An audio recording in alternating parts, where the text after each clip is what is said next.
The Galactic Hegemony was the most powerful empire in the known universe. They had conquered 12,000 star systems. They had destroyed entire species. They had never lost a single war in 10,000 years of expansion. Their ships darkened the skies of 100 worlds, and their Emperor Voroth, the Eternal, ruled with absolute power from his throne on the crystal world of Nexer Prime. Admiral Doan stood on the bridge of his flagship, the Conquest of Stars, and looked at the small yellow sun on his view screen. His fleet of 200 warships floated behind him, each one capable of burning cities to ash from orbit. He had conquered 37 worlds in his career. This would be his 30-8th. The planet they called Earth was small and blue and green. Doan's sensors told him it had 8 billion inhabitants. They were a young species, barely a few thousand years into their civilization. They had only recently discovered how to travel between stars. Their technology was primitive compared to the hegemony's might. This would be easy, Doan thought. This would be quick. He ordered his communications officer to send the standard message. Every species received the same ultimatum before conquest. It was tradition. It was protocol. It gave them a chance to surrender peacefully before the killing began. The message was simple. Surrender your world. Accept hegemony rule. Your people will serve the Empire, and in return, you will be allowed to live. Duhan expected fear. He expected begging. He expected desperate attempts at negotiation. What he received was something else entirely. The response came from a human woman. Her name was Yuna, and she held the title of Secretary of Unified Defense. She appeared on his view screen with calm eyes and a steady voice. She was not young, perhaps 50 years old by human standards. With gray streaks in her black hair and lines around her eyes that spoke of difficult decisions and sleepless nights, she did not look afraid. "Admiral," she said, "we are aware of your empire. We have watched your expansion across the galaxy for some time now. We know what you do to the species you conquer. We know about the slave camps on Vexer. We know about the extinction of the Palori. We know everything." Doan leaned forward in his command chair. This was unusual. No primitive species had ever claimed to know about the hegemony's internal affairs. "You are in no position to make demands," he said. "Surrender now, and your people will be treated fairly." Yuna smiled. It was not a happy smile. It was the smile of someone who knew something that others did not. "This is not a demand," she said. "This is not a negotiation. This is not a plea for mercy. This is a warning, Admiral. The only warning you will receive." She paused, and her eyes seemed to look directly through the screen, directly into Doan's soul. "Do not enter our solar system," she continued. "Do not contact us again. Turn your ships around and go back to your empire. Tell your emperor that Earth is not a world to be conquered. Tell him to stay far, far away from us. You will not receive another warning."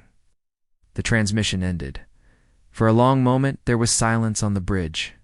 Then Doan began to laugh. His officers joined him, their voices filling the command center with amusement. The communications officer saved the recording and sent it to the Imperial Court on Nexer Prime, along with a note describing the arrogance of these primitive humans. 3 days later, Emperor Voroth himself watched the message at a grand banquet. He played it for his guests, and the entire hall erupted in laughter. A primitive species, barely capable of reaching their own moon, had warned the greatest empire in galactic history to stay away. It was the funniest thing any of them had heard in years. The Emperor raised his glass and made a toast. "To Earth," he said. "May their conquest be entertaining." Back at the edge of the solar system, Admiral Dohan gave the order to advance. His 200 warships activated their engines and began moving toward the small blue planet. They expected resistance. They expected primitive weapons and desperate defenses. They expected to win easily. On Earth, Sector Yuna watched the fleets approach from her command center deep beneath the mountains of her homeland. Beside her stood a man named Jiwoo, old and thin with gentle eyes behind simple glasses. He had been her advisor for 20 years, and before that, he had been her teacher. "They did not listen," Gu said quietly. No, Yuna agreed. They never do. Not the first time. Perhaps we should have explained more. Perhaps we should have shown them. Yuna shook her head. If we had shown them what we truly are, they would have attacked anyway. Fear makes empires desperate. Fear makes them dangerous. We gave them a chance to walk away. That is more than they have ever given anyone else. She turned to face the dozens of screens that showed the approaching fleet. Each ship was marked and tracked. Each weapon was cataloged. The hegemony thought they were invading a primitive world. They had no idea what waited for them. Activate the defensive systems, Yuna ordered. But do not destroy them yet. Let them come closer. Let them see that we have no visible weapons, no orbital platforms, no defensive fleet. Let them think we are helpless. And then, Jiwoo asked. And then, Yuna said, her voice calm and cold, we will teach them why they should have listened. Far above, the hegemony fleet crossed into the outer boundaries of the solar system. Admiral Doan smiled as he watched Earth grow larger on his view screen. In a few hours, he would add another conquest to his record. In a few days, 8 billion humans would kneel before the hegemony. He had no way of knowing that he had just made the worst mistake of his life. He had no way of knowing that his fleet would never return home. He had no way of knowing that this small, quiet world at the edge of the galaxy held secrets that would change everything. The warning had been given. The warning had been ignored. And now, the consequences would begin. Admiral Doan's fleet moved through the solar system like a great dark cloud. 200 warships, each one bristling with weapons. Each one carrying thousands of soldiers ready to conquer another world. They had done this many times before. They knew exactly what to expect. But something was wrong. Captain Taiwan commanded the lead destroyer. It's a fast ship designed to scout ahead of the main fleet. He was a veteran of 15 conquests, and he had seen primitive species try everything to stop the hegemony. He had seen nuclear weapons. He had seen desperate ramming attacks. He had seen entire civilizations destroy themselves. Rather than face slavery, he had never seen nothing. Earth sat in the darkness of space, blue and beautiful, and completely undefended. No warships rose to meet them. No orbital platforms powered up their weapons. No missile launches appeared on his sensors. The planet simply waited, silent and peaceful, as if the most powerful invasion fleet in galactic history was not approaching. This is wrong, Taiwan said to his bridge crew. They must have something. No species simply accepts conquest. His sensor officer, a young male named Hyunwoo, checked his readings again. Sir, I am detecting no military activity of any kind. Their communications are normal. People are going to work. Children are going to school. It is as if they do not know we are here. They know, Taiwan said quietly. They sent us that warning. They know exactly what is coming. He was about to contact Admiral Dohan when his ship's lights flickered. It was subtle at first, just a brief dimming that could have been a power fluctuation. Then it happened again, and again. Engineering Taiwan called through his communicator. Report. There was no response. Engineering, respond immediately. Silence. Taiwan felt a cold sensation in his stomach. He had survived 15 conquests by trusting his instincts. And his instincts were screaming at him that something was very, very wrong. Navigation, he ordered. Set a course back to the fleet. His navigation officer's hands moved across her console. Then she stopped. Her face went pale. Sir, she said, her voice barely a whisper. The navigation system is not responding. I am locked out. Across the bridge, other officers began reporting similar problems. Weapons offline. Communications offline. Life support fluctuating. One by one, every system on the ship was failing. Not dramatically, not explosively, but quietly, gently. As if some invisible hand was simply turning them off. It is in our computers, Hyunwoo said, his voice rising with panic. Some kind of program? It is spreading through every system. I have never seen anything like it. It is learning, sir. It is learning how our technology works, and it is taking control. Taiwan grabbed his emergency communicator, simple device that worked on basic radio waves, separate from the ship's main systems. He managed to reach Admiral Doan's flagship. "Admiral," he said urgently, "we are under attack. Some kind of infiltration weapon. It is taking over our ships from the inside. You must retreat immediately." But even as he spoke, I could see on his flickering view screen that other ships in the fleet were experiencing the same problems. Lights were going dark across the formation. Ships were drifting off course. The great and terrible hegemony fleet was being dismantled without a single shot being fired. Admiral Burton tried to maintain order. He shouted commands, demanded reports, ordered his engineers to find solutions. But there was nothing to fight. The enemy was invisible, untouchable, everywhere and nowhere at once. All ships, Doan finally ordered, retreat.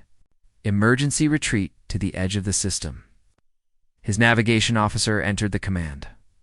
The ship's engines fired. But instead of turning away from Earth, the conquest of stars turned toward the sun. "What are you doing?" Doan screamed. "I am not doing anything," the officer replied, her hands shaking. "The ship is not responding to my commands." One by one, the ships of the Third Expansion Fleet turned toward the sun. Their engines burned at full power, accelerating them toward the blazing heart of the solar system. Some crews managed to reach escape pods. Others were not so lucky. The void of space filled with drifting wreckage and desperate distress signals that no one would answer. On Earth, Secretary Una watched the destruction unfold on her screens. She felt no joy, no satisfaction. These were living beings dying in the cold darkness of space. Even enemies deserved a moment of mourning. "How many?" she asked quietly. Giwu checked his readings. Approximately 40,000 crew members. 13 ships managed partial evacuation. The rest? He did not finish the sentence. "Guardian performed as expected," Una said. "It was not a question." "Ow." "Guardian always performs as expected," Giwu replied. "It has had 300 years to prepare for this moment. Every hegemony computer code, every encryption system, every network protocol, Guardian learned them all. The moment their ships entered our solar system, they were already dead. They simply did not know it yet." Una closed her eyes. 300 years ago, humanity had created Guardian, an artificial intelligence designed to protect Earth from any threat. They had kept it secret from the galaxy, hidden it behind a mask of primitive technology and harmless appearance. They had watched the hegemony conquer world after world, and they had prepared. Now the preparation was complete. The mask had slipped just a little. "The hegemony will send more ships," Una said. "They will not accept this defeat." "No," Giwu agreed. "They will not. And when they come again, they will come with everything they have." Una opened her eyes and looked at the screens, showing the burning wreckage of the invasion fleet. "Then we will be ready," she said. "We gave them a warning. We gave them a chance. Whatever comes next is their choice, not ours." Far away, on Nexar Prime, Emperor Vorith received the news of his fleet's destruction. His laughter died in his throat. His amusement turned to rage. The humans had embarrassed him. They had destroyed his ships without even fighting. They had made the hegemony look weak. This could not stand. This would not stand. The Emperor called his advisors and began planning his response. The humans wanted war? He would give them war. He would send such a force against their little world that nothing would remain but ash and memory. He had no idea that this was exactly what the humans expected. He had no idea that their true strength had not yet been revealed. He had no idea that the warning they had given was not born of fear, but of mercy. The mercy was gone now. What came next would be something else entirely.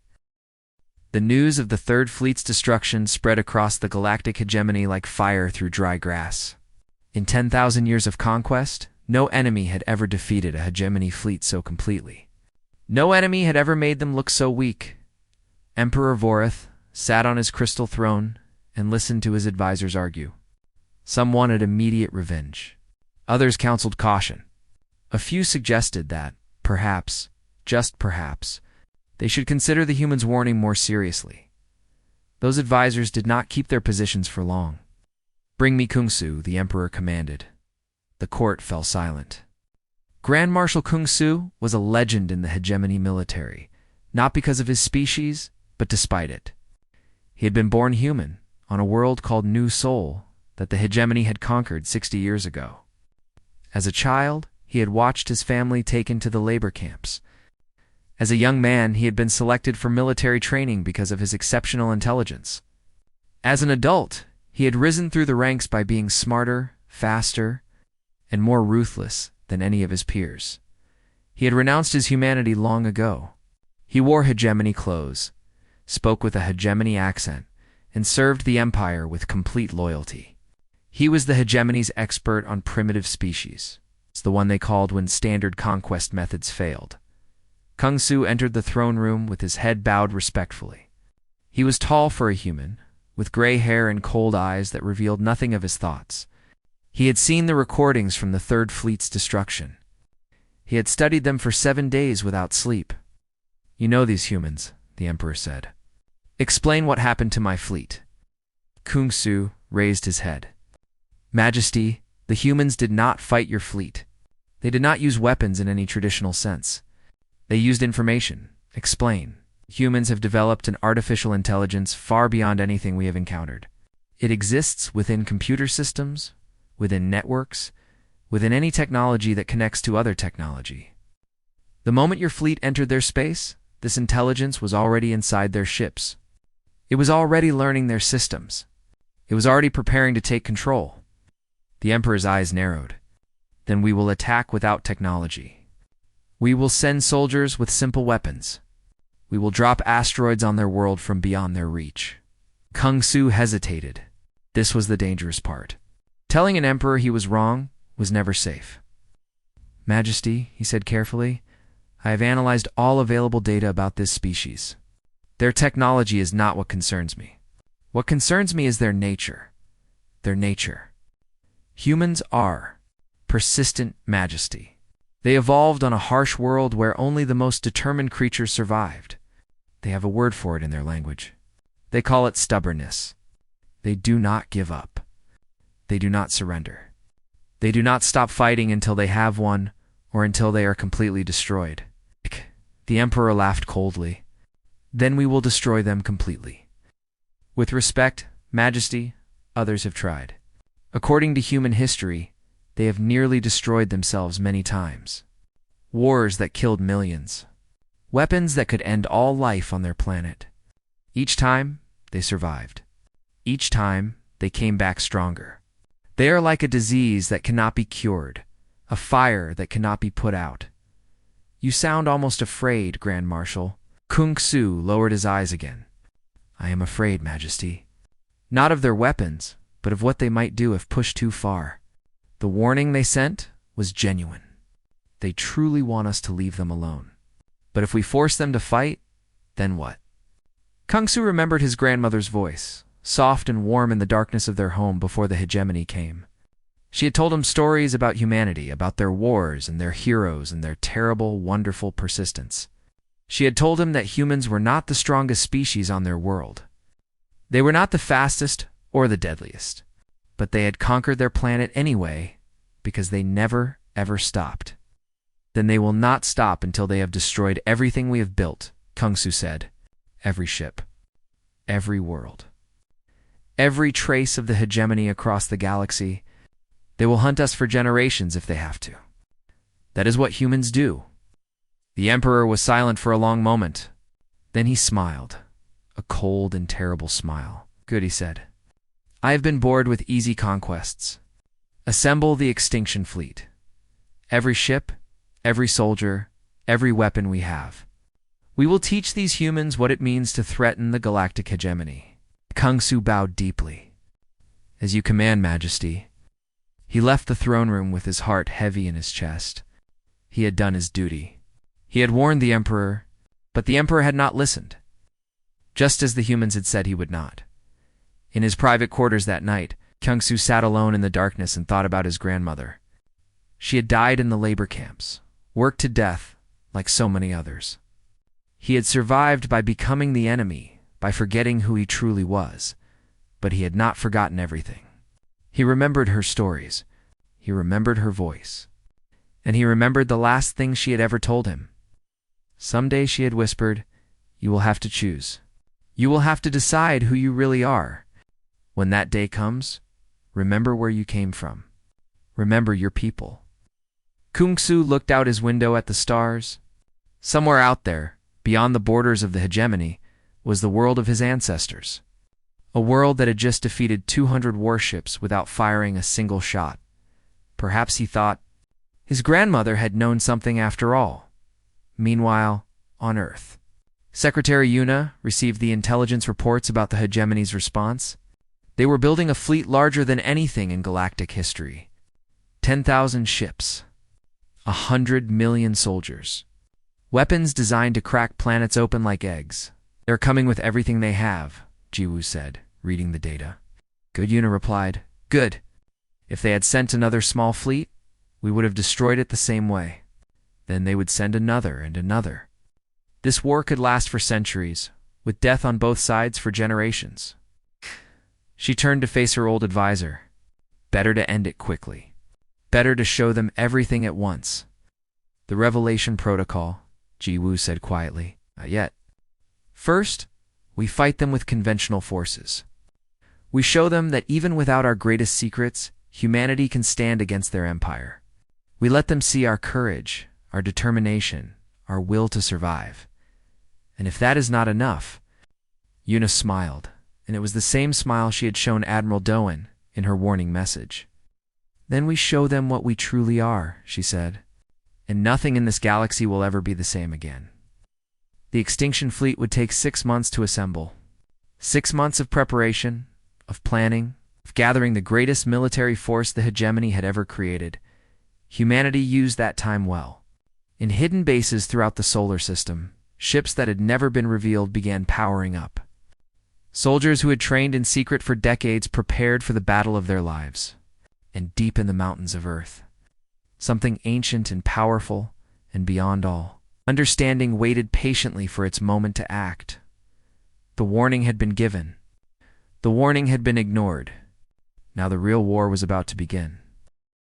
The extinction fleet arrived at the edge of the solar system like a wall of death stretching across the stars. 10,000 warships, each one isolated from the others, each one running on systems that could not be hacked or infiltrated. They had learned from the Third Fleet's destruction. They would not make the same mistake. Commander. Minji stood in her command center beneath the mountains of Korea and watched them come. She was young for her position, only 34 years old, but she had been trained for this moment since childhood. Her grandmother had been a soldier. Her mother had been a general. Now it was her turn to defend humanity. Her Lieutenant Seojin stood beside her reading the sensor data. 10,000 ships confirmed, he reported. They are maintaining complete radio silence. No networked systems. They are using manual controls for everything, Smart Minji said. They learned. Guardian cannot infiltrate their systems this time. Then we fight the old way. Minji smiled slightly. The human way. She activated the communication system and spoke to every hidden base in the solar system. To every ship waiting in the darkness. To every soldier prepared to give their life for their world. This is Commander Minji. The enemy has arrived. They believe we have only one weapon, and that weapon cannot touch them now. They are wrong. For 300 years, we have prepared for this day. Not just Guardian, but ships and soldiers and weapons they cannot imagine. Today, we show them what humanity can do. She paused, looking at the screens filled with enemy contacts. Our ancestors fought against impossible odds and won. They crossed oceans in wooden ships. They walked on the moon with computers weaker than our children's toys. They survived plagues and wars and disasters that should have ended them. We are their children. We carry their strength in our blood. Today, we fight for them. Today, we fight for everyone who will come after us. Today, we show the galaxy that humanity does not kneel across the solar system. Her words echoed in the hearts of men and women ready to die for their home, from hidden bases on frozen moons, from asteroids that had been hollowed out and converted to shipyards, from places the hegemony had never dreamed existed. Human ships emerged into the light. Not hundreds. tens of thousands. Sleek, fast, deadly. They had been built in secret over generations. Crewed by soldiers who had never known peace, only preparation. The hegemony commanders saw them appear on their sensors and felt the first touch of doubt. Lieutenant Hannah sat in the cockpit of her fighter, one of 50 in her squadron. She was the youngest pilot in the fleet, only 22 years old, but she flew like she'd been born in space. Her hands were steady on the controls. Her heart was calm. All fighters, this is Squadron Leader Hannah. Follow my lead. Hit fast, hit hard, then break away before they can target us. Do not try to be heroes. Stay alive and keep fighting. Her squadron launched toward the enemy like arrows shot from a bow. The battle began. The hegemony had numbers, but the humans had speed. The hegemony had heavy weapons, but the humans had precision. The great warships of the Empire turned slowly, their targeting systems struggling to track the small, fast human fighters that danced between their formations like insects among giants. Hannah flew through explosions and energy beams, her fighter twisting and diving with every movement of her hands. She saw enemy ships burning. She saw her squadmates dying. She kept flying. Target the command ships, Mingy ordered from her bunker. Cut off their heads, and the body will stumble. Human cruisers, larger than the fighters, but still faster than anything the hegemony had, swept through the enemy formation in coordinated strikes. They did not fight like the hegemony expected. They did not form neat lines or follow predictable patterns. They adapted. They improvised. They did things that should have been impossible, because no one had told them it was impossible. Admiral Vorak, commanding the extinction fleet from his massive flagship, watched his carefully planned attack fall into chaos. His ships were not being destroyed in large numbers, but they were being outmaneuvered, outfought at every turn. These are primitives, he shouted at his officers. They should not be able to do this, but they were doing it. And slowly, inevitably, the tide of battle began to turn. Grand Marshal Kungsu watched from a smaller vessel at the rear of the fleet. He was supposed to be observing, learning, finding weaknesses to exploit. Instead, he was watching humanity prove everything he had told the Emperor and more. They were not just fighting, they were winning. A young hegemony officer approached him. Sir, the Admiral is requesting reinforcements from the secondary fleet. Should I relay the order? Kungsu looked at the battle on his screens. Human ships moving with perfect coordination. Human soldiers dying but never retreating. Human determination that made the hegemony's best warriors look like children playing at war. He thought about his grandmother. He thought about the labor camps. He thought about everything he had sacrificed to survive, to rise, to become something other than what he was born to be. No, he said quietly, sir. Do not relay the order. Kungsu turned to face the young officer. I am taking command of this vessel. Set a course for Earth. Sir, that is the enemy homeworld. We cannot. I am not going to attack it. I am going to surrender to it. The officer stared at him in shock. Kungsu smiled. And for the first time in decades, it was a genuine smile. I have been many things in my life, he said. A slave. A soldier. A traitor to my own kind. But today, I remember who I am. Today, I go home. His small ship broke away from the hegemony formation and headed toward Earth. Broadcasting a signal of surrender behind him, the extinction fleet was dying. Not all at once, but steadily, inexorably. Human ships swarmed around the great hegemony warships like wolves around wounded prey. Human soldiers fought with a ferocity that terrified even the most battle-hardened veterans. Admiral Vorak finally gave the order to retreat. Half his fleet had been destroyed or disabled. The survivors fled toward the edge of the solar system, pursued by human fighters that showed no mercy. The Battle of Earth was over. Humanity had won in her command center. Minji allowed herself a moment of relief. Then she straightened her shoulders and prepared for what came next. The hegemony will not accept this defeat, she said to Seojin. They will come again. Larger forces. Worse weapons. We need to end this war before it consumes everything. The Revelation Protocol? Minji nodded slowly. Contact Secretary Yuna. Tell her it is time. Tell her we are ready to show the galaxy what humanity has become. Above Earth, the wreckage of the extinction fleet drifted in the darkness. Among it, rescue ships moved carefully, saving those who could be saved. Honoring those who could not, Lieutenant Hannah landed, her damaged fighter in the hangar bay of her carrier, and sat in her cockpit for a long moment, hands shaking now that the battle was over. She had killed today. She had watched friends die. She had survived. She looked out at the stars, at the galaxy that had tried to conquer her world and failed. We are still here, she whispered. We are still here. Somewhere deep beneath the mountains of Earth, something ancient and powerful stirred. Its time was coming. The humans had proven themselves in battle. Now they would prove themselves in something far more important. They would prove that they were ready to show the universe what they truly were. Grand Marshal Kung Su stood before the Imperial Court on Nexer Prime for the last time. He was not a prisoner, though guards surrounded him. He was not a traitor, though he had abandoned his fleet. He was something far more dangerous. He was a messenger. The humans have sent terms, he announced to the gathered nobles and their terrified emperor. They are not terms of surrender. They are not demands for tribute or territory. They are terms of explanation. Emperor Voreth sat rigid on his crystal throne. Half his fleet destroyed. His greatest military force defeated by a species he had dismissed as primitive. His empire shaken to its foundations. What terms? He asked, his voice hollow. Kung Su activated a display. Commander Minji appeared on the screen, standing in a chamber unlike anything the hegemony had ever seen. The walls seemed alive, pulsing with soft light. Strange symbols floated in the air around her. Behind her, something vast moved in the shadows.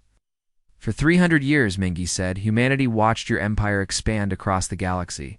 We saw the worlds you conquered. We saw the species you enslaved. We saw the civilizations you destroyed simply because they existed.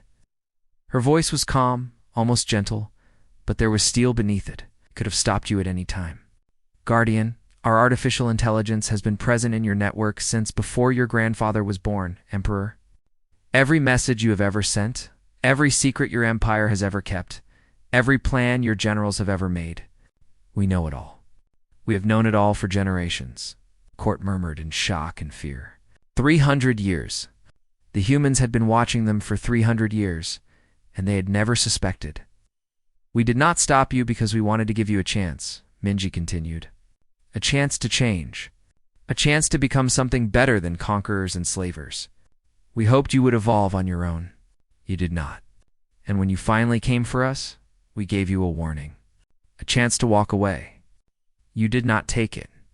Behind her, the thing in the shadows moved closer. The display expanded to show it fully, and the Imperial Court fell into stunned silence. It was a ship. But it was not a ship. It was alive, organic, miles long, and wreathed in energy that made the hegemony's greatest weapons look like children's toys. It pulsed with light that seemed to come from within, from some power source that defied all known physics. This is the Revelation Protocol, Minji said. This is what humanity has become while we watched and waited. The old man Jiwoo stepped into frame beside her. But he was not old anymore. His eyes glowed with soft blue light. His skin was traced with patterns that moved like living circuits. He smiled, and it was the smile of something that had once been human, but had become something more. We did not just build Guardian, Jiwoo said. We became Guardian. We merged with our machines, with our artificial intelligences, with technologies we developed over centuries of isolation. We are no longer a single species.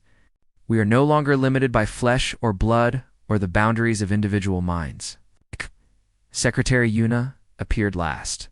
She was ancient now, her hair white, her face lined with a lifetime of difficult decisions. But her eyes were sharp and clear, and when she spoke, her voice carried the weight of 300 years of preparation. We warned you to stay away, Yuna said, not because we feared you. We warned you Because we knew that once you saw what we truly were, everything would change.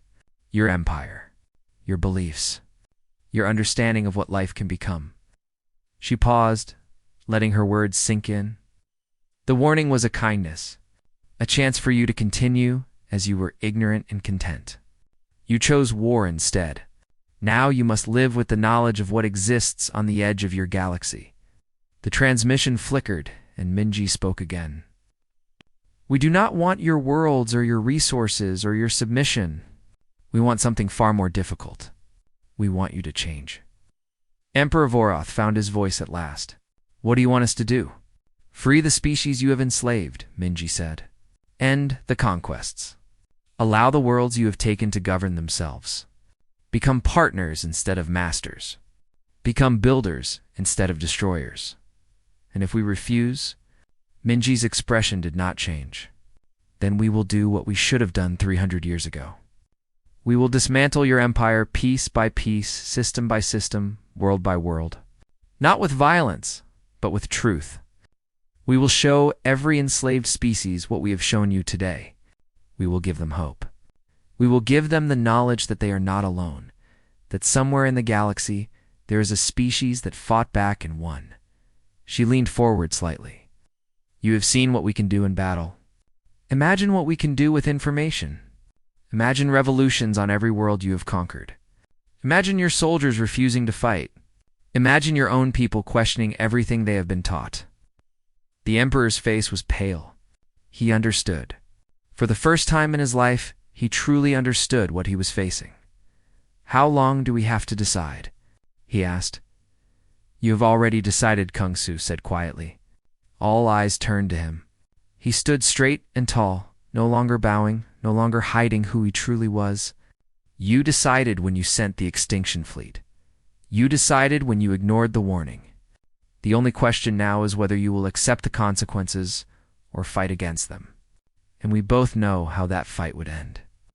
Emperor Voroth sat in silence for a long time. His court waited. The galaxy waited. History itself seemed to hold its breath. Finally, the Emperor spoke. What would you have us do first? 500 years later, the galactic hegemony no longer existed. Not because humanity had destroyed it, but because it had transformed into something new. The species that had once been slaves were now free. The wars of conquest had become stories told to children. Warnings about the dangers of empire and the price of cruelty. Admiral Somi, great-great-granddaughter of Commander Mingi, stood on the bridge of her diplomatic vessel as it approached the old imperial homeworld. She was the first human to visit this world openly, not as a conqueror or a threat, but as a friend. The descendants of the old empire gathered to meet her. They were curious, nervous, hopeful. They had heard the stories about humanity. They had heard about the warning, the battle, the revelation. They wanted to understand how one small species from one small world had changed everything. How did you do it? They asked her. How did you become what you are? Somi thought about all the history she carried. The wars that had nearly destroyed humanity. The plagues that had killed millions. The moments when her ancestors had stood at the edge of extinction and somehow found the strength to keep going. She thought about Yuna, who had given the warning. About Jiwoo, who had created Guardian. About Minji, who had led the battle. About Hannah, who had flown through fire and survived. About Kung Su, who had remembered who he truly was. She thought about her grandmother's stories, passed down through generations. Stories about a species that refused to give up, refused to surrender, refused to stop hoping for something better. We survived, Somi said simply. That is what humans do. We survive, we adapt. We learn, we grow. We make terrible mistakes, and then we find ways to fix them. We fall down, and we get back up. We face impossible odds, and we keep fighting anyway. She smiled at the gathered aliens. These children of a fallen empire now learning to walk a new path. We're not special because of our technology or our intelligence or our strength. We are special because we never stop trying. Because we believe that tomorrow can be better than today, even when all evidence says otherwise. Because we refuse to accept that things cannot change. She extended her hand in the human gesture of friendship. And now, she said, we would like to teach you how. Not how to conquer or dominate or control, but how to survive. How to hope. How to become something better than you were before.